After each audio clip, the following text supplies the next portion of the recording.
से पहले नजर डालते हैं अब तक की बुलेटिन। डिस्ट्रिक्ट इंडस्ट्रियल खुशाब में कश्मीरी भाइयों के साथ इजहार यकजहती के लिए ब्लैक डे मनाया गया। इस सिलसिले में मुनक़िदा तकरीब में ADCG खुशाब चौधरी एहसानुल्लाह और deputy director social welfare district Khushab Malik Imtiaz Ahmed Mangar ने बतौर मेहमानान खसूसी शिरकत की, जबकि तकरीब की सदारत मैनेजर DIH खुशाब मेडमूम फरवा हमदानी ने की। इस मौके पर तस्वीरी नुमाइश मुनक्किद की गई और तलबात के दरमियान तकरीरी मुकाबले भी करवाए गए।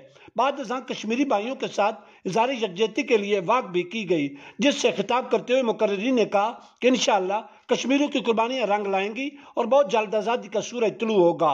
उन्होंने कहा कि हमारे दिल कश्मीरी भाइयों के साथ धड़कते हैं और हम उनके दुख सुख में बराबर के शरीक हैं, कभी उनको तनहा नहीं छोड़ेंगे।